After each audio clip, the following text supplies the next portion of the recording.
성경 강연의 오늘이 마지막 날입니다. 끝까지 함께 해주신 모든 분들께 감사드립니다. 기도로 시작하도록 하겠습니다. 살아계시며 오늘 또 우리와 함께 하시는 거룩하시고 자비로우신 아버지 하나님, 거룩한 주의 날 우리를 말씀 앞으로 불러주시며 또 말씀으로 교제해 주시니 참으로 감사합니다. 이번 성경 강연의 마지막 말씀도 전할 수 있게 해주시고 들을 수 있게 해주시니 이 또한 감사드립니다. 하나님의 사랑을 입은 모든 사람들, 이제 그 사랑에 보답하는 삶 살아갈 수 있도록 더욱더 은혜 위에 은혜를 더해 주시기를 간절히 기도합니다. 오늘 말씀을 통해서도 주님의 사람으로 어떠한 삶을 살아야 할지 교훈해 주시며 우리 마음에 힘을 주시기를 간절히 원합니다. 시작하는 시간부터 마치는 시간까지 오직 주의 자비하시고 능하신 손길에 모든 것을 의지하오니 함께 하시고 도와주시옵소서. 언제나 우리를 사랑하시는 주 예수님 이름으로 기도드렸습니다. 아멘. 네. 오늘 또 시작하는 말씀 골로새서입니다. 골로새서 1장 6절입니다. 신약 324페이지쯤에 있습니다. 324페이지쯤에 있는 골로새서 1장 6절 말씀입니다. 네. 골로새서 324페이지쯤에 있는 1장 6절 말씀 천천히 같이 읽도록 하겠습니다. 이 복음이 이미 너희에게 이르매 너희가 듣고 참으로 하나님의 은혜를 깨달은 날부터 너희 중에서와 같이 온 천하에서도 열매를 맺어 자라는도다. 온 천하에서도 열매를 맺어 자라는도다 라고 말씀하십니다. 그러니까 우리가 구원을 받고 어디에서 어떤 모양으로 살고 있든지 간에 구원받은 그리스도인들은 자라남이 있어야 된다라는 거죠. 방송실 저기 소리가 좀 울리는데 좀 조정 좀 해주시겠어요? 네. 복음을 모든 사람들에게 들을 수 있는 기회가 있으면 참 좋겠습니다. 그런데 우리 시대 이곳에서는 정말 복음을 들을 수 있는 기회가 차고도 넘칩니다. 지난 한 주간도 복음을 들을 수 있었습니다. 복음을 듣고 그 다음에 듣기만 하고 변화가 일어나지 않으면 정말 아무 의미가 없죠. 복음을 듣고 깨달은 날이 있다라는 거죠. 여기에 계신 여러분들도 내가 복음을 들었던 것이 몇 차례인데 그 듣는 가운데 참으로 의미가 있는 것은 그 말씀이 깨달아진 날이 있거든요. 깨달아진 날. 그 날이 참으로 복된 날이 되었던 거죠. 그런데 복음을 듣고 깨달은 날이 구원을 받기 위한 절대적인 조건이냐 그 날을 알아야지. 아닙니다. 그건 아니지만 경건한 그리스도인들의 구원 간증 그 고백 가운데는 자기가 이렇게 하나님 말씀을 들었는데 어느 날 이 말씀이 참으로 내 마음속에 깨달아져서 믿어지게 됐다라고 고백한 것은 일반적인 어떤 그런 모습입니다. 여기 종교개혁가인 마틴 루터라는 사람은 원래는 캐토릭 신부였습니다. 그런데 그가 성경과 다른 캐토릭의 이런 모습들을 보면서 마음에 문제가 됐거든요. 그리고 말씀을 읽는 가운데 드디어 깨달았습니다. 1513년 거듭남을 체험했다. 이렇게 깨달았다라고 고백했던 것들이 있거든요. 그리고 1517년에 이제 교황청에 잘못된 것들을 반박하는 95개조의 반박문을 게시했던 그런 일도 있었습니다. 어쨌든 이 사람은 1513년도에 자기는 이제 하나님의 사람으로 거듭났다라고 고백을 했습니다. 또 블레이즈 파스칼이라는 이 사람도 1654년에 자기 11월 23일 거듭남을 경험했다라고 고백하고 있습니다. 또 요한 웨슬리 감리교의 창시자죠. 이 사람도 1738년 5월 24일 모라비안 교도들의 그 친구들의 간증을 듣던 중 자기의 믿음을 다시 한번 생각해보고 그리고 나서 정말 예수 그리스도의 보혈이 어떤 의미가 있는지 깨달았다라고 고백했습니다. 요한 한마도 1758년 3월 31일 자기는 거듭남을 체험했다라고 고백했고요. 그리고 찰스 피니 이 사람도 1821년 10월 10일 거듭남을 체험했다라고 고백했습니다. 또 유명한 영국의 유명한 설교자인 찰스 스펄전 목사님도 1850년 1월 6일 거듭남을 체험했다라고 고백했습니다.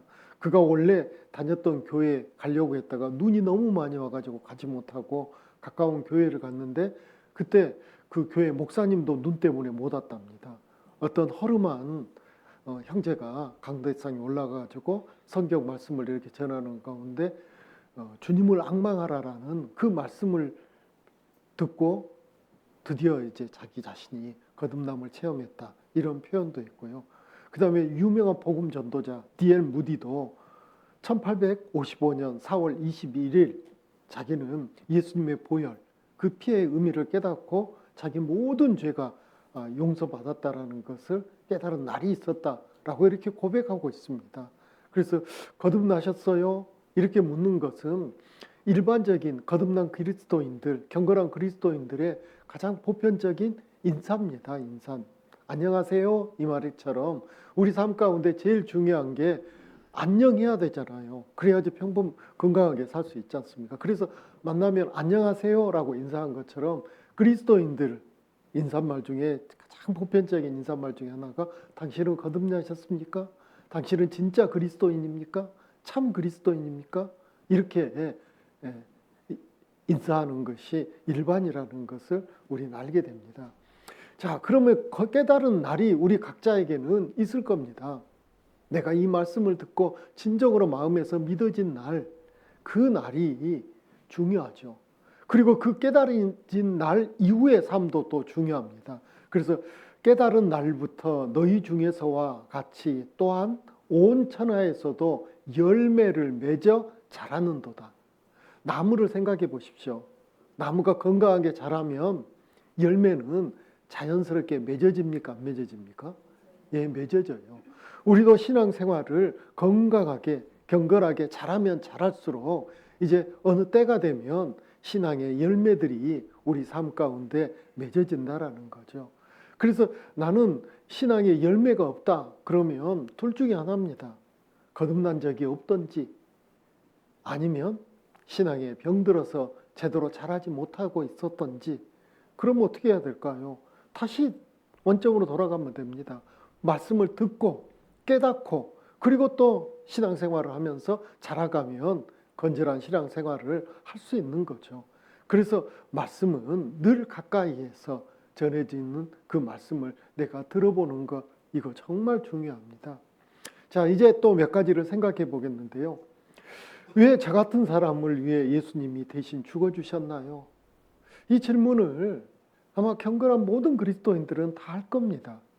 나 같은 사람이 뭐라고 그 크신 하나님이 벌레요 구더기 같은 사람의 모양을 입고 이 땅에 오셔서 죽어주셨을까? 어느 날 저도 설교를 듣는데 목사님 설교 가운데 그런 설교가 들려왔습니다. 이 세상에 아무도 없어요. 나 한 사람밖에 없어요. 그래도 예수님이 이 땅에 오셔서 나를 위해서 십자가 지시고 죽어주셨을까? 예, 당연히 죽어주시죠. 왜 나 같은 사람을 위해서 대신 죽어주셨을까요? 성경은 이렇게 말씀하십니다. 에베소서 2장 10절 같이 한번 읽어볼까요? 우리는 그의 만드신 바라 그리스도 예수 안에서 선한 일을 위하여 지으심을 받은 자니 이 일은 하나님이 전에 예비하사 우리로 그 가운데에서 행하게 하려 하심이니라. 하나님은 사람을 만드신 이유, 우리를 구원하신 이유 모든 것이 선한 일을 위해서 만드셨답니다.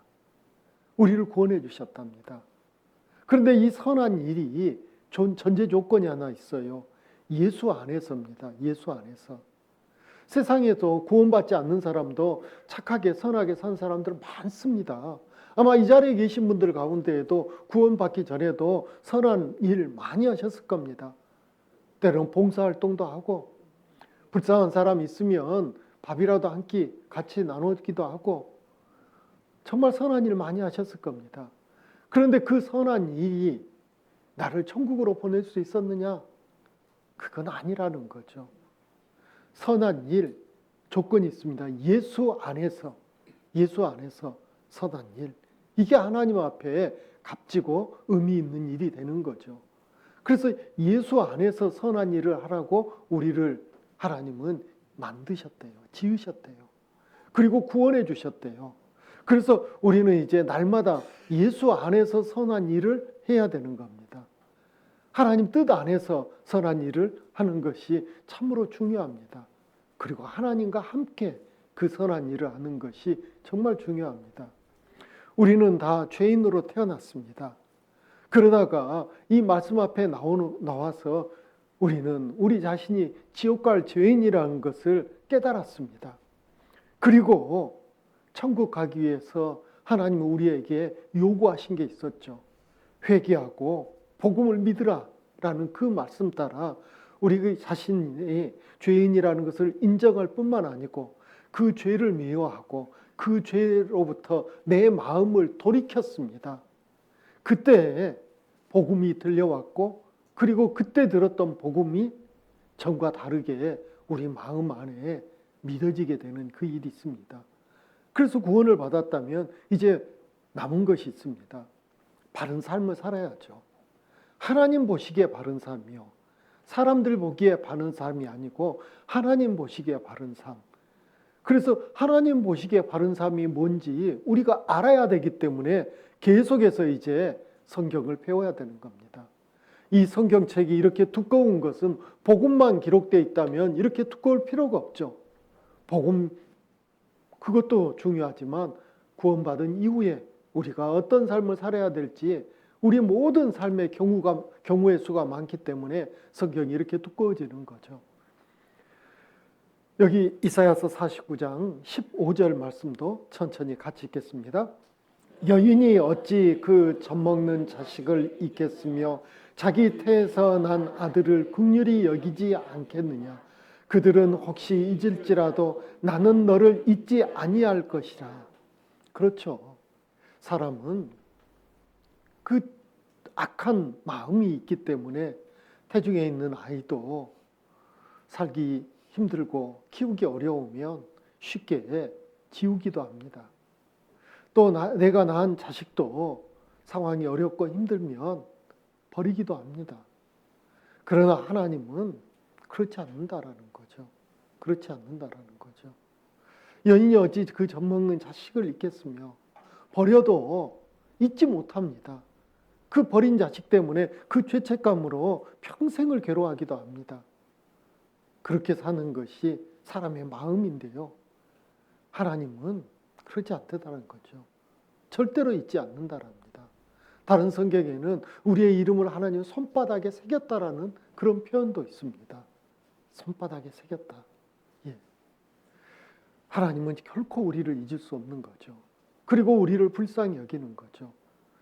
그래서 요한복음 1장 12절 말씀에 영접하는 자, 곧 그 이름을 믿는 자들에게는 하나님의 자녀가 되는 권세를 주셨다 했습니다. 영접, 즉 받아들였다라는 거죠. 무엇을요? 하나님의 말씀을 받아들였다라는 것은 결국은 믿었다라는 거죠.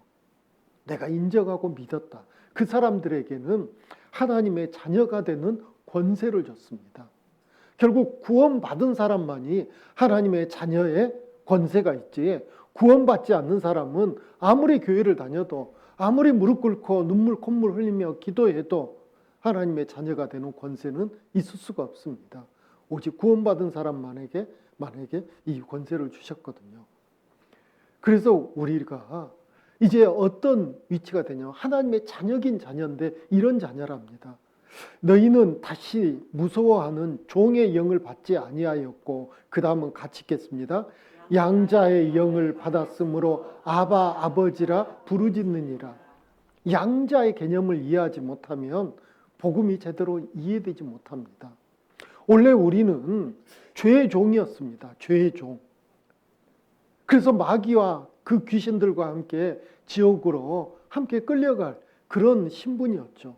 죄 가운데 태어나서 죄의 종 노릇하다가 복음을 듣고 마음에 믿는 순간 이제 의의 종만 되어도 좋은데 하나님은 우리를 양자 삼아 주셨습니다.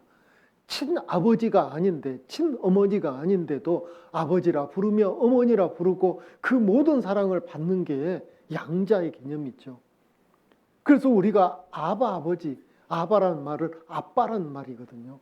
하나님을 어린아이가 아주 친숙하게 그 아빠 아빠 하듯이 그렇게 부를 수 있는 그런 자격과 위치를 주셨다라는 거죠. 전에 어느 책에서 읽었던 내용인데요. 6.25 직후에 아이가 태어났습니다. 그런데 이 아이는 아버지가 누군지 모릅니다. 아버지가 누군지 모릅니다. 그런데 자라면서 외모가 다른 아이들과 다르다라는 것을 알게 됐습니다.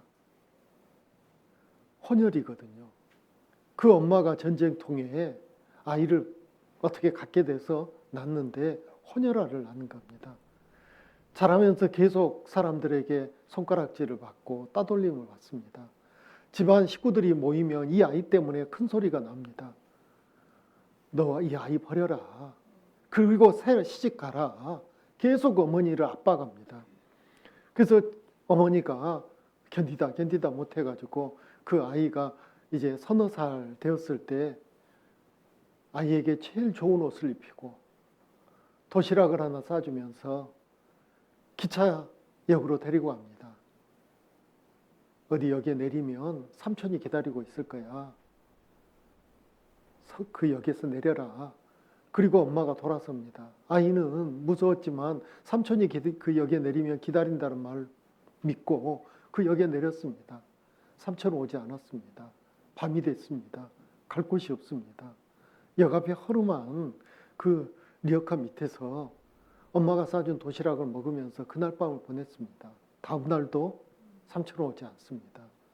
불량하러 떠도는데 그 거지 소굴에 들어가 가지고 그 거지들과 함께 이제 목숨을 이어가기 위해서 가진 고생을 하며 살아남습니다. 그러다가 운이 좋게 교과원에 들어갔는데 이제 몇 해가 흐르고 나서 다른 애들은 입양이 되는데 새엄마 새아빠를 찾아가는데 자기는 외모가 특이하니까 가지 못하는 겁니다. 그러다가 어느 날 선교사 부부를 만납니다. 그리고 그 선교사가 그 아이를 데려갑니다. 그 아이는 이제 나는 식모로 팔려가는구나 그 생각을 했습니다. 근데 집에 갔더니 일을 안 시키는 거예요. 이상하다. 먹을 걸 주는 거예요. 배고프니까 먹었습니다. 그렇게 며칠을 지냈고 동네를 갔더니 애들이 뭐라고 해요. 들어봤더니 애들이 뭐라고 하냐면 너 선교사 양녀야. 딸이라는 거예요. 그제서야 알게 됐습니다. 말도 통하지도 않고 그런 새로운 부모가 내게 생겼다라는 것을. 그래서 나에게 일을 시키지 않았다라는 것을. 그래서 새 옷을 입고 그 선교사 사랑을 받고 자랐습니다. 그리고 선교사와 함께 미국으로 가서 대학을 다니고 졸업하고 그리고 좋은 남자를 만나서 결혼했습니다. 그러면서 그가 이 선교 말씀을 배우다가 깨달았습니다. 예수님 그분을 통해서 내가 하나님의 자녀가 됐구나. 그 자녀가 그냥 정통으로 낳은 그 자녀가 아니고 자녀가 될 수 없는 사람이었는데 내가 예수님의 공로로 자녀 됐다라는 거. 그게 자기 삶 가운데 피 한 방울 섞이지 않고 외모도 전혀 닮지 않는 그 양부모 때문에 내가 이렇게 건강하게 자랐고 대학을 졸업했고 직장을 가졌고 가정을 꾸리게 됐다라는 그 은혜가 같은 은혜라는 것을 알고 너무나 행복해했습니다. 양자가 됐으니 이제 내 삶을 바꿔야겠구나. 나를 위해서 정말 고생하신 그분을 위해서 내가 더욱더 힘있게 살아야겠구나. 더 올바르게 살아야겠구나. 그런 마음이 들어와서 그가 비뚤어지지 않고 정말 잘 살았다라는 그 내용을 읽은 적이 있습니다. 여기 한 사람을 소개해 드리겠습니다. 나 같은 죄인 살리신 Amazing Grace, 이 곡을 작사한 존 뉴턴입니다. 이 사람은 불우한 환경에서 태어나서 정말 어렵게 자라다가 노예선 선장이 됐습니다. 그리고 정말 그 악랄할 정도로 돈을 벌었죠. 노예를 잡아다가 팔아서 돈을 벌었습니다. 그런데 그가 23세 되던 1748년 대서양을 항해하다가 치명적인 폭풍우를 만나 침몰 직전에 처음으로 전심으로 하나님께 부르짖었습니다. 살림만 주신다면. 그리고 살아난 뒤에 성경을 읽기 시작했고 요한복음, 로마서를 읽다가 예수님의 복음을 깨닫게 되었습니다. 구원은 행위가 아니라 은혜이며 자기처럼 추악한 죄인도 오직 예수 그리스도의 십자가로 구원을 받았다라는 것을 깨달았습니다. 그리고 나서 그는 전혀 다른 삶을 산 겁니다. 그리고 그가 살아있을 때 자기 죽음 후에 묘비를 미리 준비했는데요. 그 묘비에 정말 놀라운 글이 써 있거든요. 38세에 그는 1764년에 목사가 되어가지고요. 자신의 과거, 그 부끄러운 과거잖아요. 노예선 선장이었고 방탕한 생활을 했고, 근데 그걸 숨기지 않았답니다. 나는 노예 상인 중에서 가장 악한 자였다. 은혜로만 살아남은 죄인이라는 것을 고백했습니다.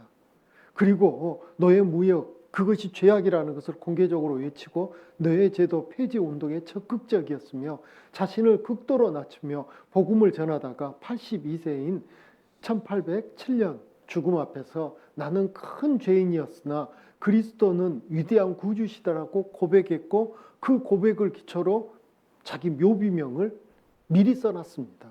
그 묘비명이 이겁니다. 존 뉴턴, 자기죠. 한때 하나님을 부인하고 방탕에 빠졌으며 아프리카 노예상이었으나 우리 주 예수 그리스도의 풍성한 은혜로서 용서받고 변화되어 그가 그토록 파괴하려 했던 믿음을 전파하게 되었다. 복음을 전하는 사람으로 삶이 완전히 바뀌어버렸거든요.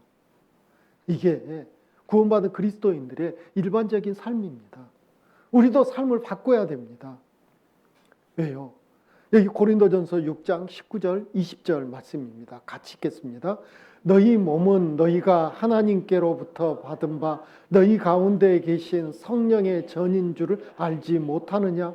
너희는 너희 것이 아니라 값으로 산 것이 되었으니 그런즉 너희 몸으로 하나님께 영광을 돌리라. 그리스도 안에서 선한 일이 바로 이겁니다. 너희 몸으로 하나님께 영광을 돌리라. 마음만 갖고는 이제 안 됩니다. 몸으로 하나님께 영광을 돌리라. 왜냐하면 우리 몸은 이제 성령의 전이 되어버렸거든요. 이따 곧 배우시게 될 겁니다. 내 몸으로 함부로 하면 안 됩니다. 내 몸 안에 성령님이 계시기 때문에 성전이 되어버렸거든요. 그리고 나는 이제 예수님의 핏값으로 마귀 손에서 하나님이 사와서 나를 종으로 부리시는 게 아니고 나를 자녀 삼아 주셨습니다. 그러니 이제 우리 몸으로 남은 삶, 이제 하나님의 영광을 위해서 사는 것, 그것이 지극히 당연한 거죠. 만일 이 마음이 없다면 그 사람이 진짜 구원받은 사람일까요? 그 진짜 거듭난 사람일까요? 아닐 겁니다. 구원을 받았다면서도 예전과 똑같이 사는 사람들이 안타깝지만 있습니다. 구원을 받아서 그때는 너무 감사했다고 예수님 십자가 그 피 흘리신 그 장면 앞에 가슴 치며 눈물도 쏟았지만 삶이 전혀 바뀌지 않는 사람이 있습니다. 여전히 술, 담배에 빠져 있고요. 오락에 빠져 있고요. 그리고 못된 친구들과 어울려 다니고요. 그러면서 구원은 계속 받았대요. 염소와 송아지의 피로 아니하고 이러면서 그냥 성경 몇 구절을 암송하면서 자기는 구원 확실히 받았다 하는데요. 그게 진짜일까요? 삶에 아무 변화가 없는데요. 그게 진짜일까요? 아닐 가능성이 큽니다. 그냥 단지 복음을 내가 머리로 이해했다 이것이죠. 그냥 이해했다. 참 좋은 말씀이다. 이것뿐일 겁니다. 진짜 생명이 있다면 변화되는 것은 당연한 것이거든요. 또 우리가 생각해 봐야 될 게 미래의 죄까지 용서받았으면 마음대로 죄를 지어도 되나요? 내가 앞으로 한 달 뒤에 지을 죄 용서됐습니까? 안 됐습니까? 10년 뒤에 지을 죄 용서됐습니까? 안 됐습니까? 그러면 나 마음대로 죄 지어도 되나요? 왜 안 돼요? 이제 말씀을 좀 보겠습니다. 요한복음 8장 11절입니다. 대답하실 때 주여 없나이다. 뭐 어떤 대답이냐면요. 이 8장 앞의 내용이 간음 중에 현장에서 잡힌 여인이 있었습니다. 모세의 율법으로는 돌로 쳐 죽여야 됩니다. 예수님 앞에 끌려왔습니다. 예수님이 그러는 거예요. 누구든지 죄 없는 자가 먼저 돌로 치라.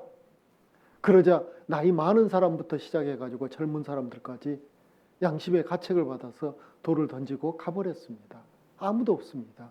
그때 이제 그 간음 중에 잡힌 여인에게 말씀하신 거거든요. 대답하되 주여 없나이다. 예수께서 가라사대 나도 너를 정죄하지 아니하노니 가서 그 다음 뭐라고 되어 있습니까? 다시는 죄를 범치 말라 하시니라. 예수님이 그 여인, 예수님도 정죄하지 않는다라는 거예요. 그리고 다시는 죄를 범치 말라. 이렇게 말씀하셨거든요. 죄 용서해 줬으니 가서 또 죄 지으라. 이게 아니에요. 다시는 죄를 범치 말라라고 주님 말씀하셨거든요. 로마서 6장 1절 2절입니다. 그런즉 우리가 무슨 말 하리요? 은혜를 더하게 하려고 죄에 거하겠느냐? 그 다음은 같이 읽겠습니다. 그럴 수 없느니라. 죄에 대하여 죽은 우리가 어찌 그 가운데 더 살리요? 라고 말씀하십니다. 만일 영원 속죄, 저 확실히 믿습니다. 그래서 앞으로 지을 죄 다 용서됐으니 이제 죄 지어도 그 죄 때문에 지옥 안 가니 죄 좀 짓는 거 뭐가 어떻습니까? 만약 그렇게 말한다면 그 사람 구원받은 사람 아닐 겁니다. 그건 말장난하는 거거든요. 이론적으로 맞습니다. 이론적으로 맞습니다. 앞으로 내가 지을 죄 2000년 전에 예수님이 십자가 피 흘리신 그 피로 다 용서해 놨기 때문에 죄 지어도 뭐 지옥은 안 갑니다. 그렇다 해서 죄를 마음대로 지을 수 있겠냐고요. 그게 은혜 받은 사람의 합당한 마음이겠냐고요. 절대로 그럴 수 없죠. 성경 그럴 수 없다란 말이 계속 반복되고 있습니다. 그러나 우리의 육신이 약한지라 구원받은 이후에도 우리의 죄성이 있는지라 사실은 그럴 수는 있죠. 그러나 그거 문제가 되기도 합니다. 그래서 혹시 앞으로 죄를 지으면 어떻게 되나요? 앞으로 혹시 죄를 지으면 어떻게 되나요? 그냥 무조건 용서됐으니까 끝이다. 그렇게 성경은 말씀하시지 않습니다. 여기 표로 좀 보겠습니다. 율법은 죄의 삭은 사망이라고 하셨는데요. 구원 전에 하나님은 나의 심판자였습니다. 그래서 나는 죄를 가지고 하나님 앞에 죽어가면 우린 지옥 형벌이죠. 그런데 구원 후에 하나님은 심판자가 아니고요. 뭘로 바뀌시냐면요. 나의 아버지가 되셨어요. 아버지. 그 아버지 때문에 내가 그전에는 죄인이었는데 나는 의인이 됐고 하나님의 자녀입니다. 그러나 죄의 기질은 죄인일 때도 죄의 기질이 있었고 의인이 되고 하나님의 자녀인데도 육신을 갖고 있는 동안에는 죄의 기질이 내 속에 있어요. 그래서 내가 구원 전에는 죄를 지을 수밖에 없는데 죄를 지으면 결국 지옥 갑니다. 그런데 구원받은 이후에는 이제 죄를 지으면 부지 중에 짓는 죄는 자백하면 하나님이 용서해 주십니다. 그런데 고의적으로 짓는 죄, 부지 중에 짓는 죄라는 것은 모르고 짓거나 순간 나도 모르게 습관이 된 어떤 죄성에 의해 가지고 툭 나오는 죄가 있을 수 있죠. 그것은 자백하면 짓습니다. 죄를 용서받습니다. 그런데 고의적으로 짓는 죄가 있으면 하나님이 경고하셨어요. 너 그런 죄 지으면 안 된다라는 것을 말씀을 이렇게 들을 때 주일 설교를 듣거나 수요일 날 설교를 들을 때 말씀을 통해서 나 그렇게 살면 안 되는 데를 깨달았어요. 그래서 그렇게 안 살아야 되는데 고의적으로 그런 죄를 지으면 하나님 용서해 주세요. 자백한다 해서 해결되는 게 아니에요. 그때는 이제 징계가 있습니다. 징계가. 그 징계의 끝자락은 죽이시기까지예요. 하나님이. 이 땅에서 오래 살려주지 않습니다. 하나님의 영광만 가리우는 죄만 짓고 사는 그런 삶을 하나님은 허락하시겠습니까? 그래서 징계의 여러 모습들이 있습니다. 제일 흔한 징계는 마음이 밝지가 않아요. 뭔가 마음에 근심과 슬픔이 가득해져요. 걱정이 가득해져요. 뭔가 두려움이 있어요. 그게 징계의 한 모습일 수 있고요. 또 가장 흔한 징계 중에 하나가 말씀이 귀에 안 들어오기 시작해요. 그래서 주일날, 수요일날 말씀을 들어도 하나도 남는 게 막 없어요. 그때는 내가 혹시 징계받을 일이 있는가 돌이켜 봐야 되거든요. 그리고 그래도 돌이키지 않으면 직접적인 어떤 해가 있을 수 있습니다. 갑자기 몸이 다친다 할지, 아프다 할지, 아니면 내가 아끼던 물건이 파손이 된다 할지 이런 것도 있고요. 또 더 아픈 징계는 내가 죄를 지었는데 벌이 내 사랑하는 사람에게 가버린 경우가 있어요. 내 자녀가 아프다 할지, 내 자녀가 다친다 할지 그러면서 내 사랑하는 다른 사람에게 큰 어려움을 겪는 경우도 있어요. 그래도 돌이키지 않으면 하나님이 여러 모양으로 치시다가 끝까지 돌이키지 않으면 그냥 천국으로 불러버리시는 거죠. 구원받은 사람은. 이 땅에서 살 수 없게 만드는 경우도 있거든요. 그 말씀이 여기에 있습니다. 요한복음 1장 9절에 만일 우리가 우리 죄를 자백하면, 그래서 죄 지을 때마다 우린 자백해야 돼요. 그게 회개죠.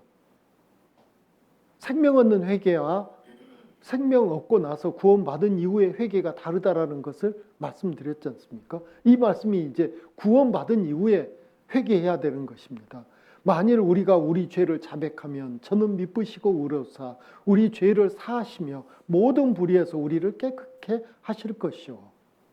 그래서 이제 구원받은 그리스도인이 혹간에 죄를 지으면 어떻게 해야 된다고요? 회개해야 돼요. 잘못했습니다 해야 되는 거예요. 잘못했습니다. 그러면 하나님이 용서해 주셔요. 용서해 주십니다. 여기 히브리서 12장 5절 6절. 그런데 가볍게 용서해 주는 죄가 있고 그렇지 못한 죄도 있다라는 거예요. 또 아들에게 권하는 것 같이 너희에게 권면하신 말씀을 잊었도다. 일렀을 때 내 아들아 주의 징계하심을 경히 여기지 말며 그에게 꾸지람을 받을 때 낙심하지 말라. 주께서 그 사랑하시는 자를 징계하시고 그의 받으시는 아들마다 채찍질하심이라 하였으니. 하나님은 그리스도인이 고의로 죄를 지면 벌 주십니다. 예를 들면 누구 돈을 고의로 떼먹었다. 누구에게 고의적으로 피해를 줬다. 그러면 그냥 하나님 잘못했어요. 그걸로 끝나는 게 아니라는 거예요.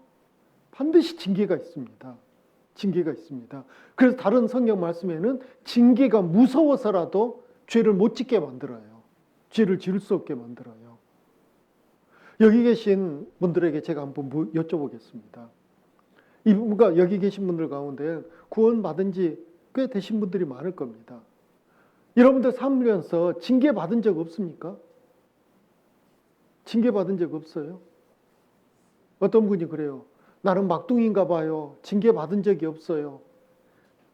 아니죠. 누구나 다 징계를 받습니다. 왜? 우리가 연약했을 때에는 징계를 받습니다. 그게 하나님의 사랑이라는 거예요. 부모가 자식을 키울 때 항상 이쁜 말만 합니까? 아이고 이거 쪼쪼쪼쪼쪼 이럽니까? 그러면 그 아이 베리는 거죠. 동네 사람들한테 손가락질 받는 아이로 만드는 거죠. 때로는 엄하게 꾸짖을 때가 있잖아요. 그게 미워서 그렇습니까? 사랑이잖아요. 히브리서 12장 8절 9절을 같이 읽겠습니다. 징계는 다 받는 것이오늘 너희에게 없으면 사생자요 참 아들이 아니라 또 우리 육체의 아버지가 우리를 징계하여도 공경하였거든 하물며 모든 영의 아버지께 더욱 복종하여 살려 하지 않겠느냐. 예. 더욱 복종하여 살려고 하지 않겠느냐. 이게 내가 구원을 받았다 안 받았다 단지 간증 몇 마디로 판단할 수 없다라는 거죠. 간증 몇 마디로요. 내가 구원을 받았다 안 받았다는 내 삶 속에서 늘 확증하는 게 필요하거든요. 확증하는 게. 그 확증을 속히 이룬 사람이 있고 구원을 받은 지 5년이 되고 10년이 돼도 그걸 확증을 못하는 사람들이 있을 수 있습니다. 무엇으로 확증할까요? 내가 죄와 얼마나 싸우고 있느냐? 내 악한 습성, 성품과 얼마나 싸워서 변화시켰느냐? 이것이 구원의 확증이 될 수 있다는 겁니다. 그렇다 해서 오해해서는 안 되는 게 선하고 착하게 살아야지만 구원이다. 그건 아닙니다. 구원받고 나서 자연스러운 삶의 변화가 일어나는 것이 그게 일반적인 현상이라는 거죠. 그게. 그래서 히브리서 12장 11절에 무릇 징계가 당시에는 즐거워 보이지 않고 슬퍼 보이나 후에는 그로 말미암아 연달한 자에게는 의의 평강한 열매를 맺나니 라겠습니다. 열매가 맺혀져야 돼요. 여러분은 구원받고 어떤 열매를 맺으셨는가요? 우리 스스로 한번 생각해 보시죠. 지금 이 순간 나는 구원받고 어떤 열매가 맺혔는가? 예를 들면 술, 담배에 빠졌던 사람이 나는 술, 담배를 드디어 끊었습니다. 그게 의의 열매일 수도 있죠. 누군가를 용서 못해서 늘 그 분노 속에 살았는데 그 사람을 용서했습니다. 그게 의의 열매이기도 하죠. 또 나는 이 복음을 나 혼자 알기에는 너무 그래서 누군가에게 전했습니다. 그게 의의 열매죠. 그런 열매 여러분은 뭐가 있으신가요? 열매가 없다면 우리는 다시 원점으로 돌아가야 됩니다. 열매가 있다면 우리는 하나님께 감사해야 됩니다. 감사해야 됩니다. 자, 이제부터는 이제 정상적인 구원받은 그리스도인의 신앙생활이 무엇인지 늘 우리가 배웠던 말씀이지만 다시 한번 정리해서 말씀드려 보도록 하겠습니다. 베드로 후서 3장 18절은 성경을 찾아보겠습니다. 신약성경 저 뒤에 있는 베드로 후서 3장 18절입니다. 신약 387페이지쯤에 있습니다. 베드로후서 3장 18절 신약 387페이지쯤에 있는 베드로후서 제일 마지막 말씀인데요. 찾으셨으면 같이 읽도록 하겠습니다. 오직 우리 주 곧 구주 예수 그리스도의 은혜와 저를 아는 지식에서 자라가라. 영광이 이제와 영원한 날까지 저에게 있을지어다. 예. 아멘이죠. 예, 있을지어다. 정말 싹이 났으면 점점 자라가야 되잖아요. 자라야 되잖아요. 자라지 못한다면, 열매 맺지 못한다면 정말 의미가 없어지는 거죠. 우리가 신앙생활 하는 것은 점점 자라기 위해서 신앙생활하지 누군가에게 뽐내고 보여주려고 신앙생활 하는 것은 아니라는 거죠. 그래서 신앙생활은 첫 번째, 하나님과 함께하는 삶이다. 따라서 한번 해보겠습니다. 신앙생활은 하나님과 함께하는 삶이다. 예, 이제 신앙생활이라는 게 뭐냐면요. 하나님과 늘 함께하는 겁니다. 함께하는 거. 그래서 로마서 14장 17절에 하나님의 나라는 먹는 것과 마시는 것이 아니요 오직 성령 안에서 의와 평강과 희락이라. 이로써 그리스도를 섬기는 자는 하나님께 기뻐하심을 받으며 사람에게도 칭찬을 받느니라 하겠습니다. 하나님 나라는 뭐 잘 먹고 잘 살고 부자 되고 막 이렇게 내 자식들 결혼 잘하고 좋은 직장 다니고 내 사업 번창해지고 다른 사람들에게 내가 존경받고 칭찬받고 그런 게 아니라는 거예요. 그건 하나님 안 믿는 사람 세계에서도 있을 수 있는 일이거든요. 하나님의 진짜 나라에서 내가 사는 것은 성령 안에서 의와 평강과 희락을 누리는 것. 성령 안이라는 것은 하나님의 또 다른 성령님, 그 성령님이 내게 주시는 진정한 의와 평강과 희락을 맛보며 즐거워하는 것, 기뻐하는 것, 그렇게 기쁜 삶을 살면 하나님께도 칭찬을 받고 세상 사람들에게도 칭찬을 받는다라는 거죠. 구원을 받았다는데 교회 안에서는 정말 선한 모습이었어요. 그런데 집에 가면 폭군이 돼버리고 직장에 가면 정말 게으르고 악한 직장인이 돼버린다면, 그래서 사람들에게 손가락질을 받는다면 그게 정상이겠냐라는 거예요. 그걸 있을 수가 없는 거거든요. 구원받은 그리스도인이 교회에서는 정말 선한 모습인데 밖에서는 욕먹는 모습, 손가락질 받는 모습으로 나는 구원받았습니다, 구원받았습니다 그러면 하나님을 욕보이는 것이 돼버리는 거죠. 그래서 그런 사람이 돼서는 안 되거든요. 여기 사도행전 2장 38절 중요한 말씀이니까 또 같이 읽어보도록 하겠습니다. 베드로가 가로되 너희가 회개하여 각각 예수 그리스도의 이름으로 세례를 받고 죄 사함을 얻으라. 그리하면 성령을 선물로 받으리니. 회개하고 죄 사함을 받는 것, 그것이 무엇입니까? 그것이 무엇이에요? 구원받는 거잖아요. 구원받으면 성령을 선물로 받는다라고 말씀하셨어요. 성령이 내 안에 들어오셔요. 성령으로 하나님이 내 안에 성령님을 주셨거든요. 내가 성령을 받을 때 기도해서 받는 게 아니고요. 받고 싶다 해서 받는 것도 아니고요. 또 반대로 받기 싫다 해서 안 받는 것도 아니에요.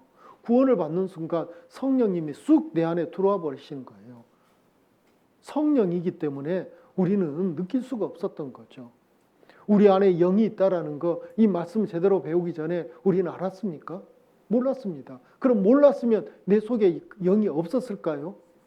있었어요. 있었는데도 몰랐어요. 그러다 말씀을 배우고 내 속에 영이 있구나 안 것처럼 구원을 받는 순간 성령이 내 안에 들어오신지 안 들어오신지 우리는 몰랐어요. 그런데 말씀을 딱 보니까 구원받으면 성령을 선물로 하나님이 주신대요. 예, 그렇게 됐습니다. 그리고 이제 예수님이 이 성령에 대해서 자세히 알려주시는데요. 요한복음 14장 16절 17절에 내가 아버지께 구하겠으니 그가 또 다른 보혜사입니다. 이게 성령님의 이름이에요. 나를 보호해 주시고 내게 은혜 위에 은혜를 계속 주시고 내게 말씀을 가르쳐 주시는, 깨닫게 해주시는 그분이 보혜사 성령님이시거든요. 보혜사를 너희에게 주사 영원토록 너희와 함께 있게 하시리니 저는 진리의 영 성령입니다. 이라 세상은 능히 저를 받지 못하나니 이는 저를 보지도 못하고 알지도 못함이라. 그러나 너희는 저를 아나니 저는, 그 다음 같이 읽겠습니다. 너희 함께 거하시며 또 너희 속에 계시겠습니다. 보혜사 성령님은 어디 계신다고요 지금? 예, 저 천상에 계시는 게 아닙니다. 내 옆에 계시는 게 아닙니다. 어디에 계신다고요? 내 안에. 그래서 너희 몸이 성전이라고 성경이 말씀하시는 거예요. 보혜사 이 성령님은 하나님의 또 다른 모습인데 그 하나님이 성령의 모습으로 어디 계셔요? 내 안에 계신다고요. 그래서 건전한 그리스도인은 성부 하나님과 성자 예수님과 성령 하나님이 한 분이시라는 것을 믿습니다. 그게 삼위일체라고 좀 어려운 말로 이렇게 표현하거든요. 우리가 믿는 하나님은 하늘에 계실 뿐만 아니고 2000년 전에 이 땅에 성자 예수님으로 이 땅에 하나님이 오셔서 날 위해 십자가에 죽어주셨고, 그리고 하늘에 오르사 이 땅에 안 계시니까 또 다른 모습인 보혜사 성령님으로 나와 함께 계시는데, 기가 막힌 것은 내 곁에 계시는 게 아니고 내 안에 들어와 계셔요. 이게 구약의 성령님과 이제 예수님이 하나님께 요청해서 우리에게 하나님이 보내주신 성령과 완전히 다른 모습이 이거죠. 구약의 성령님은 우리와 함께 계시는 성령님이에요. 그런데 우리가 죄를 짓거나 합당치 못하면 그 성령님은 언제든지 떠나버리셔요. 언제든지 떠나버리셔요. 그런데 예수님이 약속해 주신, 구원받은 그리스도인에게 주신 보혜사 성령님은 영원토록 저희와 함께 계셔요. 우리와 함께 계셔요. 그리고 우리 안에 들어와 계시고요. 그리고 떠나지 않습니다. 떠나지 않습니다. 어디를 가든 이 성령님이 우리와 함께 가셔요. 설령 내가 죄 짓는 곳에 가더라도요. 구원받은 그리스도인이 술집에 가면 성령님은 그 술집에 안 가실까요? 담배 연기나 싫어서 안 갈란다 그러실까요? 그 자리에 가 계십니다. 내가 노름팔에 앉아 있으면 성령님은 거기 안 계실까요? 거기 계셔요. 내가 누군가하고 싸우고 있으면 그 자리에는 야 싸우니까 시끄러워서 나 떠날란다고 떠나신가요? 그 자리에 여전히 같이 계셔요. 성령의 하나님이. 그 하나님과 내가 함께하고 있다는 사실을 깨닫는다면 죄를 계속 지을 수 있을까요? 못 지을 겁니다. 요한복음 14장 26절에 또 이렇게 설명하십니다. 보혜사 곧 아버지께서 내 이름으로 보내실 성령 그가 너희에게 모든 것을 가르치시고 내가 너희에게 말한 모든 것을 생각나게 하시리라. 그래서 구원받은 그리스도인의 일반적인 큰 변화 중에 한 가지가 이겁니다. 구원을 받고 나서 성경을 보니까 성경이 갑자기 재밌어져요. 그전에는 성경 몇 장만 읽으면 잠이 와가지고 이랬는데 밤을 새워서 성경을 읽었다 이런 간증이 있고요. 또 구원받기 전에는 주일을 설교를 들으면 절반은 그냥 비몽사몽이에요. 목사님 안녕하세요. 그동안 잘 계셨죠? 뭐 이랬는데 이상하게 구원을 받고 나서 말씀을 들으니까 말씀이 막 이해가 되기가 시작하고 이해되니까 재밌어지고 그러니까 이상한 게 잘 안 좋네. 졸질 않아요. 그런 변화들이 왜 그러냐? 내가 갑자기 똑똑해지고 지혜로워진 게 아니고요. 내 안에 계신 성령님께서 내가 말씀을 들을 때 내가 말씀을 볼 때 깨닫게 해주신다라는 거죠. 그게 구원받은 첫 번째 특징이라고 많은 사람들이 그렇게 고백합니다. 나는 구원을 받았어도 말씀 듣기가 싫어요. 말씀만 들으면 계속 졸리기만 하고 뭔 말인지 하나도 모르겠고 성령이 안 계시니까. 보혜사, 나를 가르쳐 주시는 분이 없으니까 그렇게 될 수도 있거든요. 이제 또 다음 봐야 될 게 하나님이 기뻐하시는 그럼 신앙생활이 구체적으로 뭐냐라는 거예요. 구체적으로 우리 교회에서 첫 글자만 따가지고 이렇게 가르쳐 드립니다. 말기교전. 이게 구체적으로 하나님이 기뻐하시는 신앙생활이라는 거죠. 말기교전. 첫 번째가 말이 뭐냐면요. 이겁니다. 말씀생활. 말씀생활. 그 말씀생활이 무엇인지 여기 아이가 태어났습니다. 지금 뭐 하고 있어요? 엄마 젖 먹고 있죠. 얘가 먹을 수 있는 것은 뭘까요? 몸에 좋다고 갈비 주면 될까요? 소갈비? 맛있다고 스테이크 주면 될까요? 피자 주면 될까요? 치킨 주면 될까요? 큰일 나죠. 얘한테는 젖이 필요하거든요. 성경이 이렇게 우리에게 말씀하고 계십니다. 같이 읽겠습니다. 베드로전서 2장 2절 말씀 같이 읽겠습니다. 갓난 아이들 같이 순전하고 신령한 젖을 사모하라. 이는 이로 말미암아 너희로 구원에 이르도록 자라게 하려 함이라. 갓난 아이 같이 순전하고 신령한 무엇이요? 젖. 근데 이걸 다른 번역으로 보면 말씀이라고 표현되어 있거든요. 우리 몸은 흙에서 왔으니까 흙에서 온 것을 계속 넣어줘야지만 우리는 삽니다. 그렇잖아요. 이 몸은 근본이 흙에서 왔으니까 날마다 흙에서 오는 것을 입으로 넣어줘야지만 이 몸이 힘있죠. 흙에서 온 것을 안 넣어주면 살 수 있어요? 못 살아요? 못 살아요. 그래서 흙에서 오는 채소도 먹고 그 다음에 또 고기도 먹고 과일도 먹고 뭐 여러 가지 것들을 먹잖아요. 다 흙에서 온 거잖아요. 그럼 먹어야지만 힘을 쏟습니다. 먹지 않으면 천하 없어도 죽어요. 그거 당연하죠.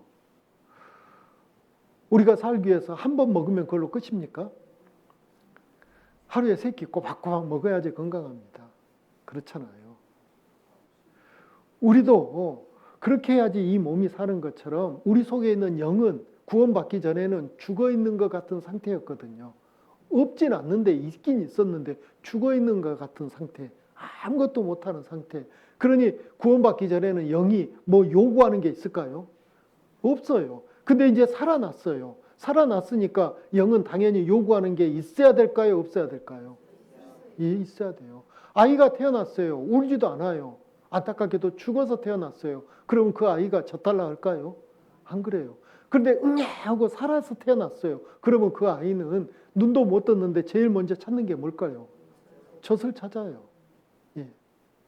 구원을 받았다면 반드시 말씀을 사모하게 돼 있다라는 거죠. 근데 이 핑계 저 핑계 대면서 말씀을 들으려고 하지 않으면 그 사람이 진짜 구원을 받았겠냐라는 거예요. 그 속에 영이 살아있다면 말씀을 사모하는 게 정상인데 몇 주간 빠져도 아무 느낌이 없어요. 그럼 병들었죠. 병들었어요. 입맛이 없는 건 병들었다는 증거잖아요. 그래서 우리는 건강한 삶을 살려면 잘 먹어야 됩니다. 잘 먹어야 됩니다. 예. 잘 먹으면 말씀이 이런 역할을 합니다. 내 삶에. 주의 말씀은 내 발의 등이요 내 길의 빛이니이다. 어두운 칠흑 같은 어두운 밤 걸어간다면 얼마나 무서울까요? 그런데 등불이 있어요. 그러면 넘어지지 않을 겁니다. 길을 잘 찾아갈 겁니다. 주의 말씀이 우리 인생 가운데 어두운 인생 가운데 우리 인생을 밝혀주는 등이고 내 길의 빛이 되시거든요. 그래서 말씀을 가까이 한 사람은 인생에 실패가 적습니다. 근데 말씀을 멀리하는 사람은 늘 실수하고 그 실수를 반복해서 어리석은 답답한 인생을 살 수밖에 없는 게 안타까운 모습인 거죠.